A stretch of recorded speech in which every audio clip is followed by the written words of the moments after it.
حسینی سید کا نسل بڑا، ان کا نام ہے علی اوسط، جو زین العابدین کے نام سے مشہور ہے۔ زین العابدین کا مطلب ہوتا ہے عابدین کا زیور، عابد مطلب عبادت گزاروں کا زیور۔ آپ بہت ہی بڑے عابد ہیں، آپ اتنے لمبے لمبے سجدے کیا کرتے تھے کہ آپ کو سجاد بن جاتا ہے، آپ کا لقب سجاد ہی پڑا ہے۔ اس کا واحد ریزن یہ ہے کہ آپ لمبے لمبے سجدے کیا کرتے تھے، آپ باتوں کو بیان فرمایا کرتے تھے۔ بڑے بڑے عابد آپ کے سامنے کچھ نہیں نظر آتے تھے۔ آپ کے زمانے میں جو آپ کا دور تھا، اس وقت آپ سے بڑا عابد کوئی نظر نہیں آتا تھا۔ آپ اتنے عبادت گزار تھے، گوشہ نشینی تیار کر لیے تھے، آپ نے دنیا کو چھوڑ دیے تھے، مال و زر کی فکر نہیں تھی آپ کو، آپ حکومت نہیں چاہتے تھے، کیونکہ آپ سب دیکھ چکے ہیں نا کربلا میں کیا کیا ہوا، کیوں ہوا، اسی لیے آپ یہ سب سے دور رہتے ہیں۔ آج انشاءاللہ ان کے بارے میں ہم کچھ سنیں گے کہ آخر یہ شخصیت کیسی ہے، کیا روح ابدا کا ان کا، کیا زہد و تقویٰ ہے ان کا، کیا خوف و ڈر ہے اللہ سے، کیا جرأت ہے۔ اہل بیت کی جو نسل چلی ہے، سعادت اکرام حسینی سید، یہ آپ سے ہی چلی۔ حضرت زین العابدین رضی اللہ تعالی عنہ کربلا کے میدان میں آپ بیمار تھے، تو آپ کو حضرت حسین رضی اللہ تعالی عنہ نے پرمیشن دی تھی جنگ کرنے کی، اور آپ کی عمر بھی کم و بیش 14 سے 15 سال کی تھی۔ اختلاف ہے، زیادہ مشہور یہ ہے کہ آپ 14 سے 15 سال کے، حضرت علی اکبر سے چھوٹے تھے آپ۔ حضرت علی اکبر کی جو عمر بتائی گئی ہے 18 سال بتائی گئی ہے۔ حضرت قاسم کی عمر جو بتائی گئی ہے، حضرت حسن کے بیٹے ہیں، ان کی 21 سال بتائی گئی۔ حضرت علی اکبر یہ بڑے بھائی تھے، حضرت علی اوسط یہ منجلے بھائی تھے، اور حضرت علی اصغر یہ سب سے چھوٹے بھائی تھے۔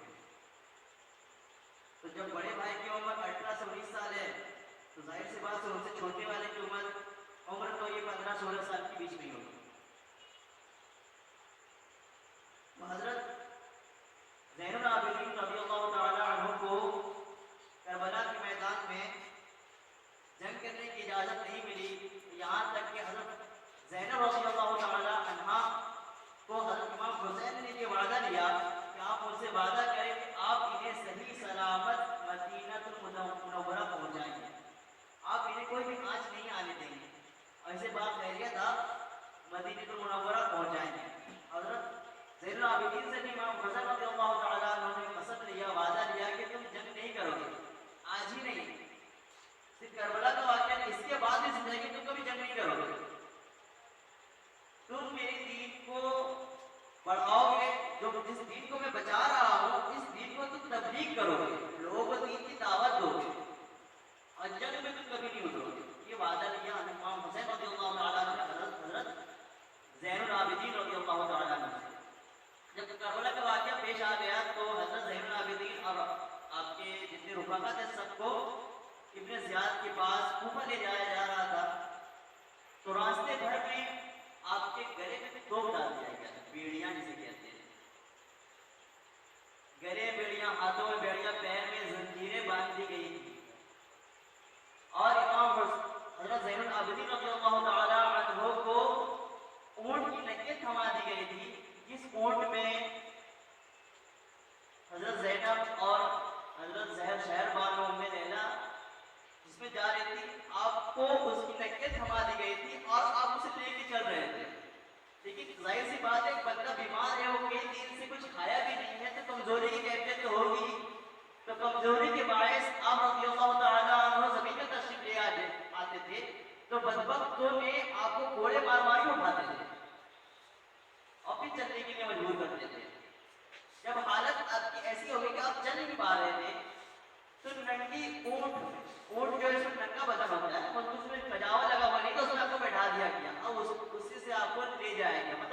ظلم کی انتہا ہو گئی. ایک تو آپ کی عمر کا، اوپر سے آپ بیمار، تب بھی بدبختوں نے آپ پہ کوئی رعایت کی. ابن زیاد کے پاس جب حضرت امام زین العابدین رضی اللہ تعالی عنہ پہنچے تو وہ بدبخت کہتا ہے یہ کون ہے؟ تو حضرت زین العابدین کہتے ہیں میں علی ہوں. تو اس نے کہا میں نے تو سنا ہے علی اکبر تو شہید ہو گئے وہیں پہ، تو وہ میرا بڑا بھائی ہے علی اکبر. میں نے سنا ایک اور علی شہید ہو گیا، وہ میرا چھوٹا بھائی تھا علی اصغر. اور تم؟ تو فرمایا میں علی اوسط ہوں. تو اس بدبخت نے خراب لہجے میں کہا تمہارے باپ کو معاذ اللہ کوئی اور نام نہیں سوچا جو تینوں کو ایک ہی نام رکھ دیا معاذ اللہ. تو حضرت زین العابدین رضی اللہ تعالی عنہ کا جواب ہے کہ میرے والد صاحب کو یہ نام اتنا پسند تھا کہ اگر آپ کے 100 بیٹے بھی ہوتے تو سب کا نام علی ہی رکھتے. اور علی کوئی ایسا ویسا نام نہیں ہے. حضرت علی شیر خدا کرم اللہ تعالیٰ کا ظہور کی نسبت. تو یہ بدبخت کی بات سن کر وہاں کے لوگ بھی اسے سمجھائے کہ اب اتنا تم کانڈ کر چکا ہے یہاں پر کربلا کی سرزمین پر، اب کیا کرنا چاہتا ہے اس کے ساتھ. تو پھر اس نے معاملہ رفع دفع کیا کیونکہ لوگ وہاں پر اس کے خلاف ہو گئے تھے. کچھ جو اہل بیت کے محققین تھے وہ کچھ خلاف ہو گئے تھے، تو معاملہ تھوڑا الٹنے والا تھا. تو معاملہ کو رفع دفع کرنے کے لیے انہوں نے ابن زیاد نے ان سبھی کو قید رکھوایا. 1 یا 2 دن آپ لوگ سب وہاں پہ رہے، کھانے پینے کا انتظام تھا، پانی بھی آپ کو مل گیا تھا. 1-2 دن وہاں پہ رہے، اس کے بعد یزید کے پاس آپ سب کو لے جایا گیا.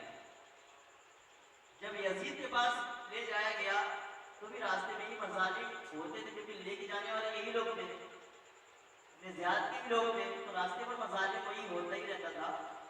جب یزید کے پاس پہنچے تو وہاں بھی سوال ہوا کہ یہ بندہ کون ہے. حضرت امام زین العابدین جب ہم حاضر تھے وہاں پہ تو یزید نے پوچھا یہ کون ہے. تو انہوں نے کہا کہ میں علی اوسط ہوں، کیونکہ نام ان کا علی اوسط ہے. زین العابدین تو ہم لوگ کہتے ہیں، ان کا نام علی اوسط ہے. تو پھر وہاں بھی معاملہ ایسا ہو گیا کہ اہل بیت کے محققین سب چڑھ گئے تھے کہ تم نے یہ کیا کروا دیا. کہ معاملہ یہ پھیل گیا نا، یہ کربلا کے میدان میں خفیہ طور پر آئے، لیکن پتہ نہیں تھا کہ یہاں پر جنگ ہونے والا ہو رہا ہے. جب یہ بات پھیلی تو لوگوں کو پتہ چلا کہ یہ ایسا ہو چکا ہے، تو لوگ یزید کے خلاف بھی کچھ کھڑے ہوئے. تو یزید اسے خون خرابہ نہیں چاہتا تھا، تو اس نے زین العابدین رضی اللہ تعالیٰ عنہ کی تعظیم تھوڑی سی کی، کیا اچھا ہم آپ کو مدینہ شریف پہنچا دیں گے. تو حضرت زین العابدین جو میں نے پہلے ہی بتایا 3 شرطیں رکھی تھی کہ میری 3 شرطیں ہیں مدینہ شریف جانے سے پہلے. پہلا یہ کہ میرے بابا کے قاتل کو مجھے سونپ دیا جائے، میں اس سے قصاص لوں گا، جان کا بدلہ جان سے جان لوں گا. تو وہ بولا کہ نہیں یہ تو ہم نہیں کر سکتے. پھر دوسری شرط حضرت زین العابدین نے کہا کہ مجھے کل جمعہ خطبہ ہے وہ دینا ہے، کیونکہ جمعہ کو ہی واقعہ پیش آیا تھا. اور 7 دن چلتے میں کربلا سے لے کر دمشق، پھر دمشق کربلا سے کوفہ، پھر کوفہ سے لے کر دمشق جانے میں 1 ہفتہ کا وقت لگ گیا. پھر دوسرا جمعہ آنے کو تھا. تو حضرت زین العابدین نے کہا کہ کل میں خطبہ دوں گا. تو اس نے کہا چلو ٹھیک ہے یہ کر لیتے ہیں. اور تیسرا یہ کہ صحیح سلامت مدینہ شریف پہنچا دیا جائے. یہ 3 شرطیں کچھ روایتوں میں طرح کی شرطیں. مین شرط ہے کہ مجھے کر کے خطبہ دیا جائے، یہ تھا. تو اس نے حامی بھرے ٹھیک ہے کر کے خطبہ آپ دیں گے. دمشق کی جامع مسجد میں آپ کو مقرر کیا گیا کہ آپ خطبہ دیں گے. تو اس بدبخت نے وہاں پر یزید نے وہاں پر پہلے سے ہی اپنے خطیب کو بلا چکا اور اس نے منبر میں بٹھا دیا تھا. زین العابدین جب تشریف فرما ہوئے مسجد میں رضی اللہ تعالیٰ عنہ تو دیکھا کہ یزید نے اپنا خطیب وہاں بٹھا دیا ہے. تو اپنے غضبناک ہوئے اور کہا کہ تو چھوٹا ہے، تو نے مجھ سے وعدہ کیا ہے کہ آپ خطبہ دیں گے اور آج اپنے خطیب کو وہاں بیٹھا دیا ہے. کیونکہ وہ یزید کو ڈر تھا نا کہ اگر یہ ممبر پر چڑھ جائیں گے تو ہمارے خلاف بہت سارے باتیں بولیں گے. تو جب لوگ ان کی بات سنیں گے کہ یہ چشمدید گواہ ہے، کربلا میں جو واقعہ وہ چشمدید گواہ ہے نا وہاں کے کیا کیا ہوا. ظاہر سی بات ہے ایسا کوئی روح مفار منظر سنے گا تو خون کھولے گا ہی. اسی لیے وہ انہیں ممبر پر کھڑا ہونے سے روک رہے تھے. یزید لوگ روک رہا تھا. کیے کہ تو نے ایسا کیا، تو یزید کہتا ہے کہ آپ جہاں کھڑے ہیں وہیں سے آپ خطبہ دیجیے. اور زین العابدین کہتے ہیں کہ تیرا خطیب جس ممبر پہ کھڑا ہے میرے نانا کا ممبر ہے. دنیا کے جس کونے میں جو بھی مسجد ہوگی جہاں بھی ممبر ہوگا وہ میرے نانا کا ممبر ہے. ممبر رسول کہا جاتا ہے ہر ممبر. اب وہاں مجھے کھڑے ہونے کی اجازت نہیں ملے گی. وہاں کے جو لوگ تھے جو بیٹھے ہوئے تھے انہوں نے کہا کہ انہیں ممبر پہ کھڑا کیا جائے. تو پھر حضرت زین العابدین رضی اللہ تعالیٰ عنہ ممبر پر تشریف فرما ہوئے اور ایک زوردار خطبہ دیا. آپ کی عمر یہی 14-15-16 سال کی عمر ہے. آپ فصیح و بلیغ عربی میں بہت لمبا چوڑا خطبہ دیے جس کا مفہوم کچھ یوں ہے: کیا تم پہچانتے ہو مجھے میں کون ہوں؟ میں رسول کائنات کا پوتا ہوں، نواسا ہوں. میں حضرت علی کا نواسا ہوں. جس کا تم کلمہ پڑھتے ہو میں اس کا پوتا ہوں. جس کا ممبر پہ میں کھڑا ہوں میں اس کا پوتا ہوں. یہ سب کہتے کہتے کافی باتیں بتائے ہوئے کہ اپنی پہچان کروائے. تو لوگ جب بھی یہ سنتے تھے انا ابنو تو لوگ رونے لگتے تھے. اب ظاہر سی بات ہے کوئی محبین سنے گا کہ یہ کون ہے اور ان کے ساتھ کیا ہوا کربلا میں، تو ظاہر سی بات ہے روئے گا. تو آہو بکا کا منظر ہو چکا تھا.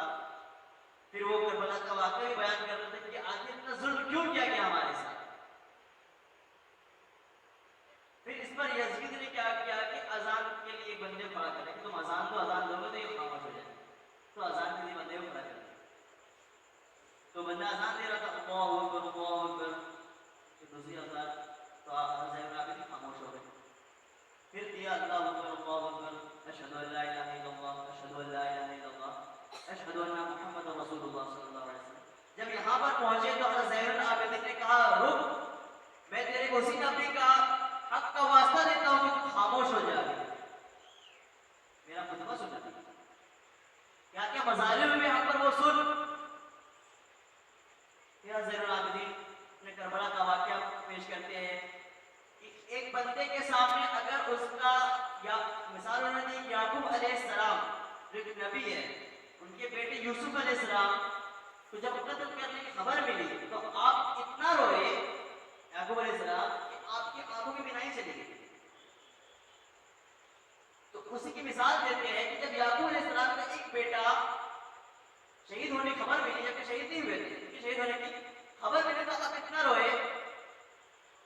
میرے کربلا کے میدان میں میرے گھر والے 52 لوگ 40 لوگ شہید ہو چکے، مجھے کتنا رونا چاہیے. یہ کیا ہوا ہمارے ساتھ؟ اس کی سزا ملی ہے ہمیں. نماز رسول تھے، اس کی سزا ملی ہے ہمیں. شیر خدا کے بیٹے، اس کی سزا ملی ہے ہمیں. کافی روح پرور انہوں نے خطبہ دیا، لوگ ہنس کرنے لگے. وہ خطبہ جاری نہیں تھا. یزید نے پھر 4-5 لوگوں نے ایسے کھڑا کر دیا. اس سب لہر سے آزان تو کوئی روکنا نہیں. اس سب لہر سے آزان دیے پھر آپ خاموش ہو گئے کیونکہ ایک کو روک دو دوسروں کو آزان کی تعظیم بھی کرنا ہے نا. یہ شریعت ان کے گھر سے آئی ہے، شریعت عمل یہ نہیں کرے تو کون کرے گا. تو پھر وہ خطبہ ہوا یہاں تک کہ لوگ متاثر ہو گئے ان سے اور یزید پر غصہ اور تھا ان کا لوگوں کا. تو یزید نے پھر وہیں پہ اعلان کیا کہ ٹھیک ہے آپ کو ہم کل انشاءاللہ مدینہ شریف روانہ کریں گے. تو نعمان بن بشیر جو مدینہ شریف کے گورنر تھے، جن کو انہوں نے ہٹا دیا تھا پوسٹ سے کیونکہ یہ مسلم بن عقیل کے میٹر پہ سختی نہیں کیے تھے. حضرت مسلم بن عقیل رضی اللہ تعالیٰ عنہ پر انہوں نے سختی نہیں کی تھی تو انہیں ہٹا دیا گیا. تو آپ حضرت نعمان بن بشیر رضی اللہ تعالیٰ عنہ مدینہ دمشق میں ہی موجود تھے.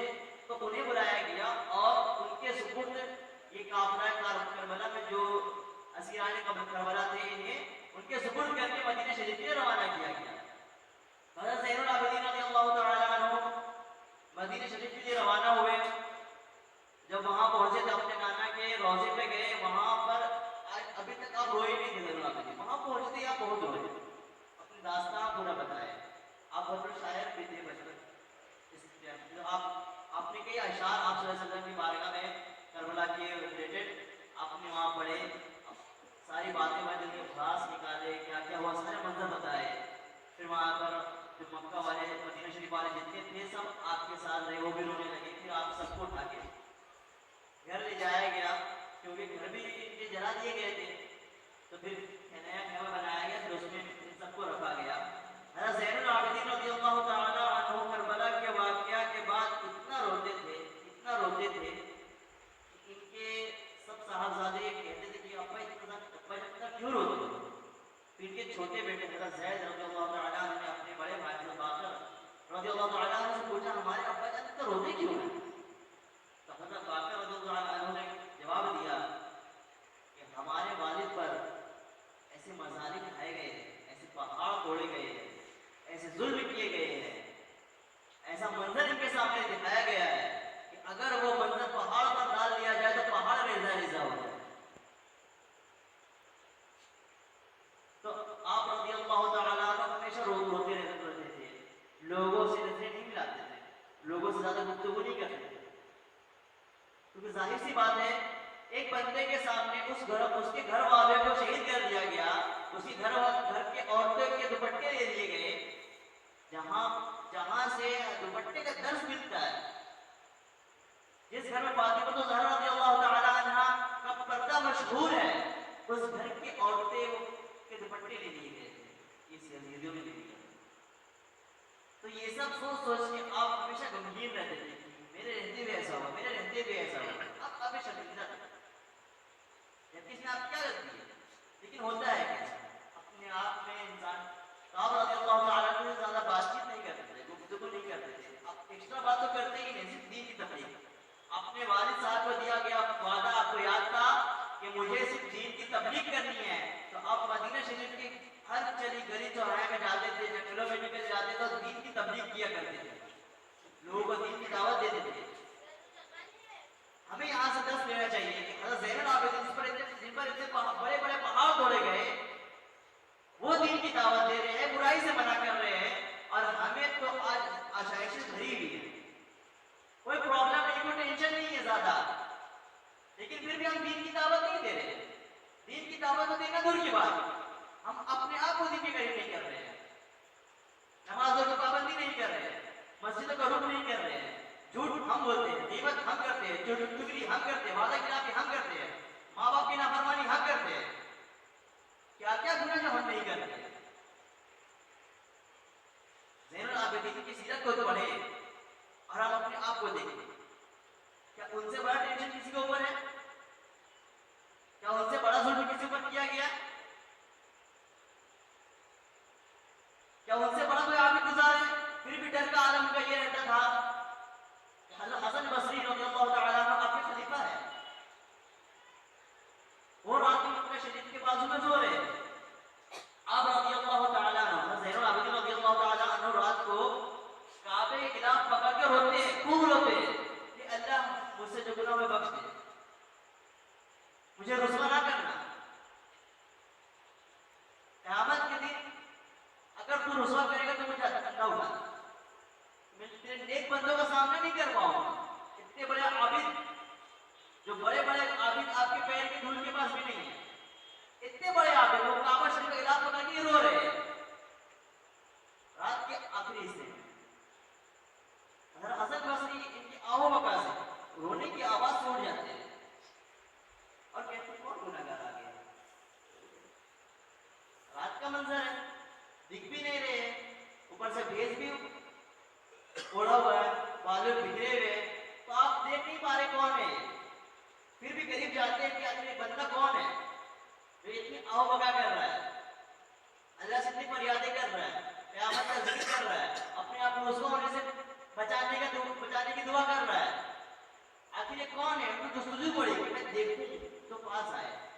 آپ رضی اللہ تعالیٰ حضرت زین العابدین اتنا روئے کہ آپ رونے کے ساتھ بے ہوش ہو گئے، تب زمین میں تشریف لے آئے، تب حسن بصری رضی اللہ تعالیٰ عنہ بھاگتے ہوئے آتے ہیں اور چہرے سے زلفیں ہٹاتے اور دیکھتے تو ان کی چیخیں نکل جاتی ہے، یہ کون ہے؟ حضرت زین العابدین جو عبادت گزار کے زیور ہے،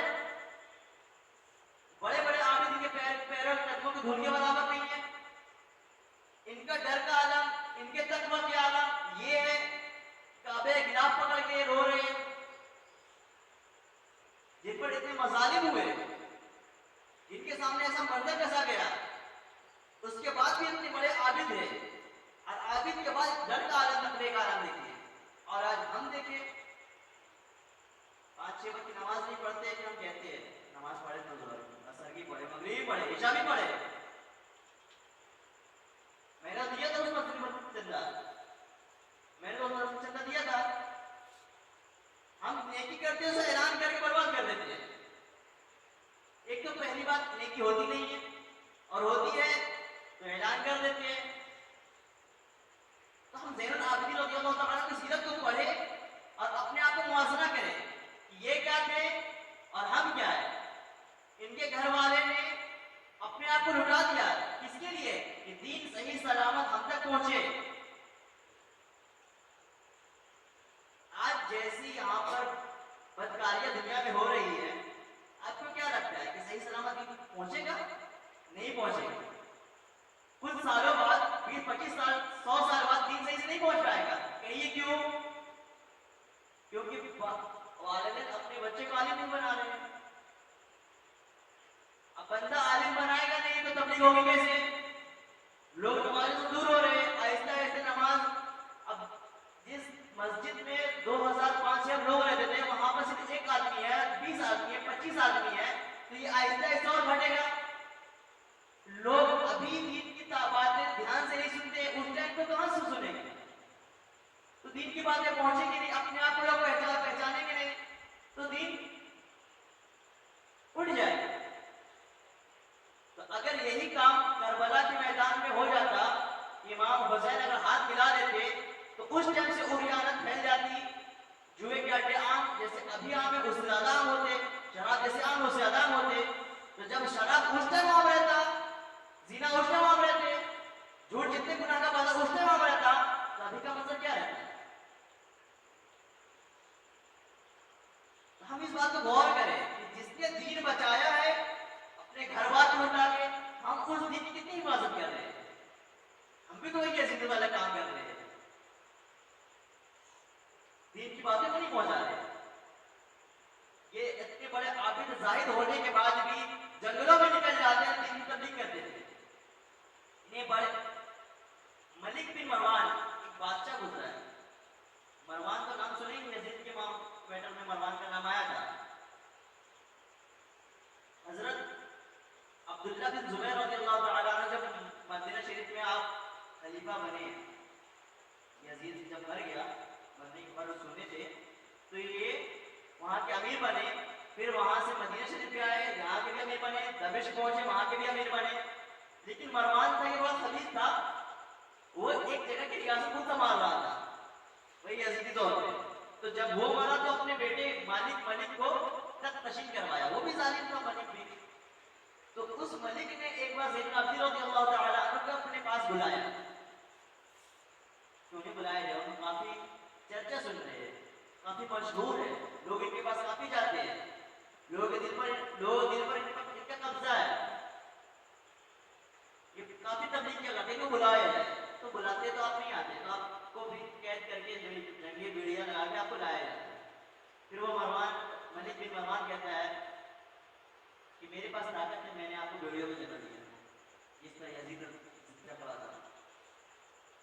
تو حضرت زین العابدین کہتے ہیں کہ مجھے تخت و تاج سے کچھ واسطہ نہیں ہے, میں تو فقراء کی زندگی گزارتا ہوں, جنگلوں میں جا کے تبلیغ دین کرتا ہوں, اللہ اللہ کرتا ہوں, زہد و تقوی اختیار کرتا ہوں. میرا میٹر کچھ اور ہے, تو چھوڑ دو مجھے. تو کہتے نہیں چھوڑوں گا. آپ لوگوں کو گمراہ کر رہے ہیں, تبلیغ کو گمراہ ہی سمجھ رہا تھا وہ. حضرت زین العابدین کہتے ہیں چھوڑتا ہے کہ نہیں؟ تو کہتا ہے نہیں. تو اسے حضرت زین العابدین کہتے ہیں اللہ اللہ اللہ. چند بار کہنا تو ساری بیڑیاں ٹوٹ جاتی ہیں, ساری بیڑیاں ٹوٹ کے گر جاتی ہیں. یہ زین العابدین زہد و تقویٰ ولایت کا مقام یہ تھا ان کا.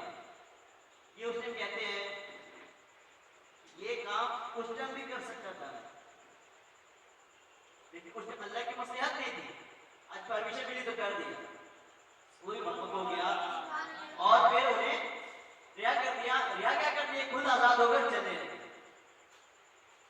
ایک بار کا ایسی واقعہ ہے کہ ایک عورت گنہگار عورت کعبہ شریف کا طواف کر رہی تھی تو کافی اکڑ کر کے چل رہی تھی، لوگوں کو دھکا دے رہی تھی اور کہہ رہی تھی میں بہت رئیس کی بیوی ہوں، میرے پاس نہیں پانا کوئی، میں کر لوں گی تب کرنا پھر طواف۔ طواف کرنے کے درمیان وہ جب حجر اسود پہ پہنچی تو حجر اسود سے چپٹ لیا، پکڑ لیا، ہاتھ چپک گیا، ہٹ ہی نہیں رہا ہے۔ اس کے شوہر کو بلایا جاتا ہے، تمہاری بیوی چپک کے ہٹ ہی نہیں رہی۔ وہی مالک بھی وہی موجود تھا، مالک بن مروان، تو یہ بھی سب حاریہ کر کے کچھ نہیں، تو یہ چپکے سے اس بیوی کے شوہر کے کان میں آ کے بولتا ہے کہ جائیے حضرت زین العابدین کو بولیے وہ کر سکتے ہیں۔ وہ ظالم جو ان کو بیڑیے لگا تھا وہ بھی حضرت زین العابدین کو گانا شروع کر دیا تھا۔ پھر وہ شوہر جاتا ہے زین العابدین کے پاس اور کہتا ہے میری بیوی ایسے ہو گیا ہے، تو وہ حضرت زین العابدین کہتے ہیں تیری بیوی بہت بڑی مختار ہے، وہ لوگوں کو تکلیف دیتی ہے، کعبہ شریف میں پہنچ کے لوگوں کو تکلیف دینا، جہاں پر جانور کو بھی تکلیف دینا منع ہے وہاں لوگوں کو تکلیف دیا جا رہا ہے، تو کیا ہوگا اس کو؟ پھر وہ کہہ کے بہرحال نکلتے ہیں، کعبہ شریف پہنچتے ہیں اور عورت کے پاس جا کے کہتے ہیں کیا تو توبہ کرتی ہے؟ کیا تو اپنی گناہوں سے توبہ کرتی ہے؟ تو عورت کہتی ہے استغفر اللہ رب من کل ذنب واتوب الیہ، جیسے کہہ رہا تھا وہ ہاتھ اس کو چھوڑتا اور پیچھے گر جاتی ہے۔ یہ زین العابدین رضی اللہ تعالی عنہ کا مقام ہے، ولایت کا مقام ہے، کرامت کا ظہور دیکھیے، یہ اہل بیت والے ہیں، ان کے بہت سارے کرامات ایسے ظہور ہوئے۔ حضرت زین العابدین رضی اللہ عنہ بہت بڑے شاعر بھی تھے، آپ نے کافی سارے شعر لکھے، آپ زور لگوا والے تھے۔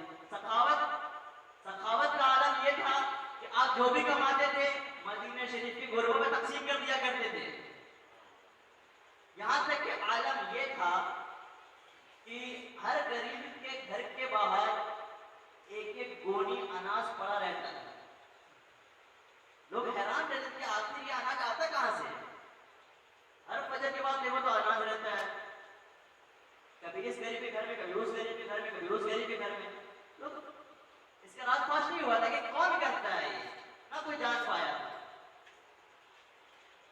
حضرت زین العابدین رضی اللہ عنہ کا یہ کارنامہ تھا، پر یہ ابھی پتہ نہیں چلی جب حضرت زین العابدین رضی اللہ تعالی عنہ کو 7 محرم حرام کو زہر دیا گیا، انہیں بھی شہید کیا گیا۔ سنیے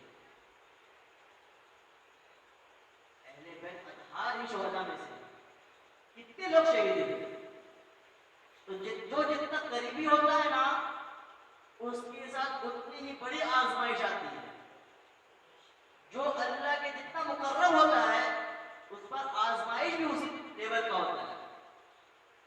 حضرت زین العابدین رضی اللہ تعالی عنہ کو جب زہر دیا گیا 7 محرم حرام یا آتا 17 محرم حرام دونوں روایت ہے، آپ کا وصال ہوا 95 ہجری ہے۔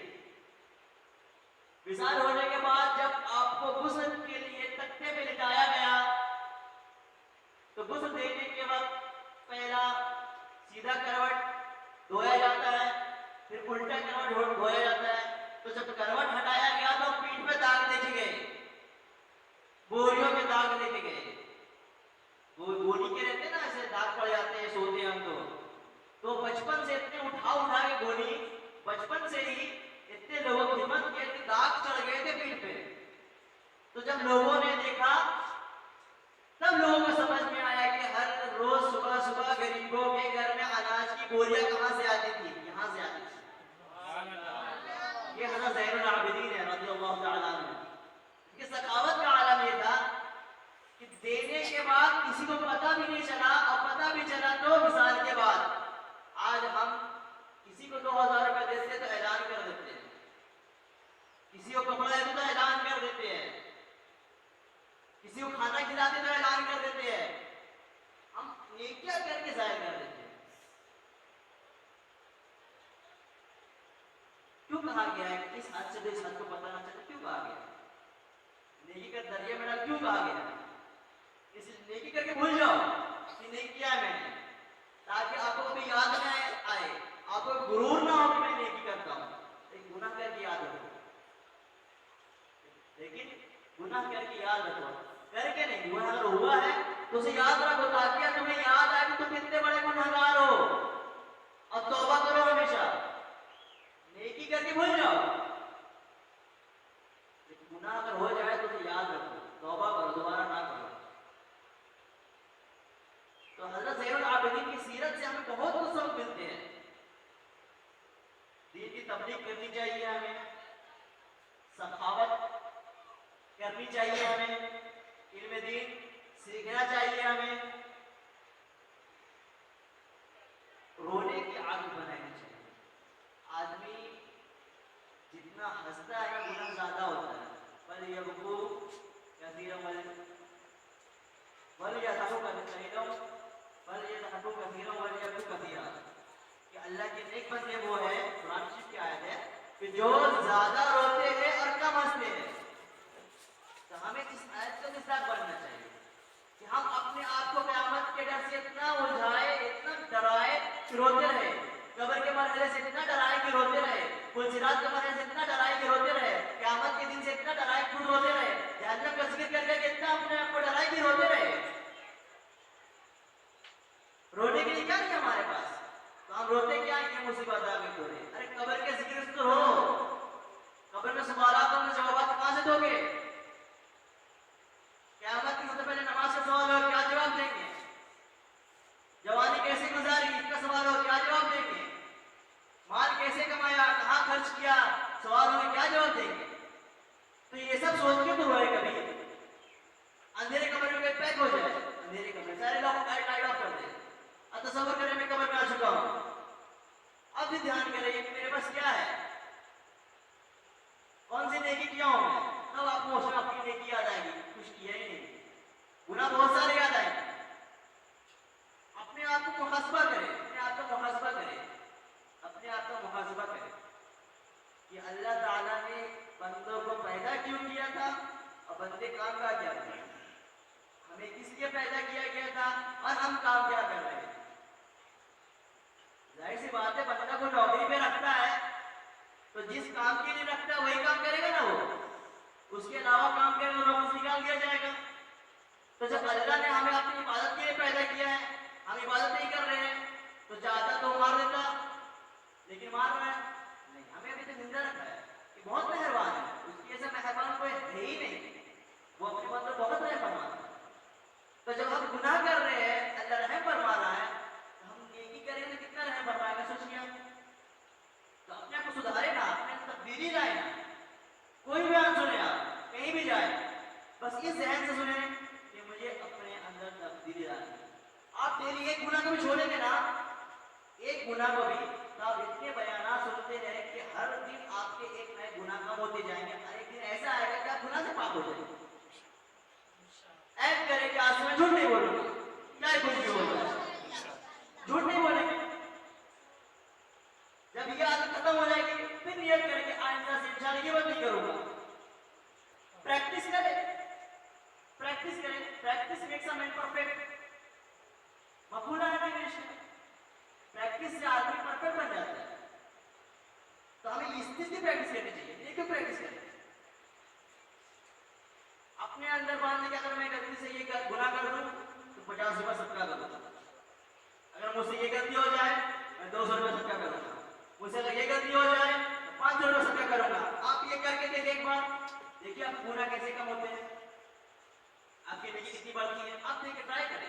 ہمیں کیا ہم ٹرائی نہیں کرتے ہیں، ہم بس رائے چھوڑ دیں گے، جو ہوگا دیکھا جائے گا، جو ہوگا دیکھا جائے گا، جو ہوگا دیکھا جائے گا۔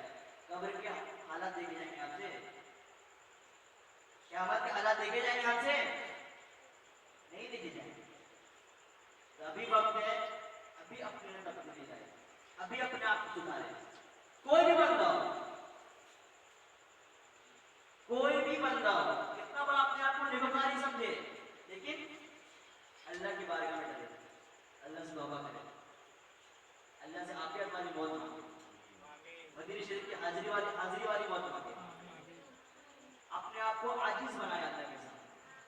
کچھ بھی دیا ہو تو اللہ کا دیا ہو، کچھ بھی، مال و زر، علم و عمل، کچھ بھی دیا ہو تو اللہ کا، اپنا غرور نہ کرے، شیطان غرور کی وجہ سے مردود ہوتا ہے، ہمیں اس بات کو رکھنا چاہیے، غرور نہ کرے،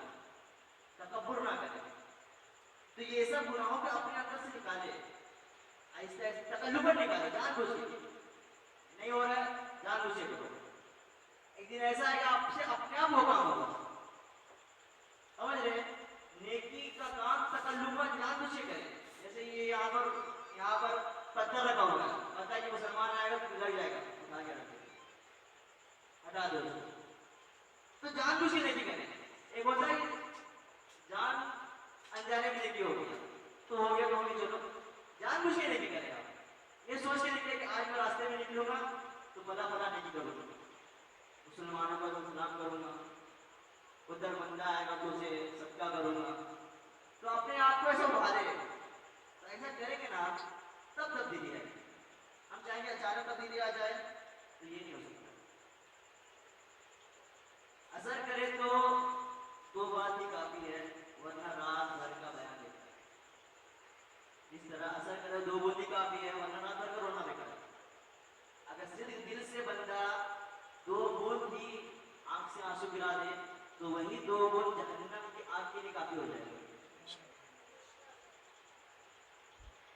زین العابدین رضی اللہ تعالیٰ عنہ پر نماز ادا فرما رہے کہ آگ لگی, آس پاس میں آگ لگی اور ان کے گھر میں بھی آگ لگی, آپ وہ نماز پڑھ ادا فرما رہے ہیں. تو لوگ آگ بجھانے میں مصروف ہے. ایک بچہ وہیں پر لیٹا ہوا تھا, لوگ آئے اسے اٹھا کے لے کے چلے گئے. زین العابدین کو کچھ خبر ہی نہیں ہے کہ کیا ہو رہا ہے. سلام پھیرتے ہیں تو دیکھتے آپ, تو لوگ کہتے ہیں آپ کیسے, آپ کے بغل میں بچہ سویا ہوا, آگ لگی ہوئی, آپ انہیں اٹھا کے نہیں لے جا رہے سائڈ میں.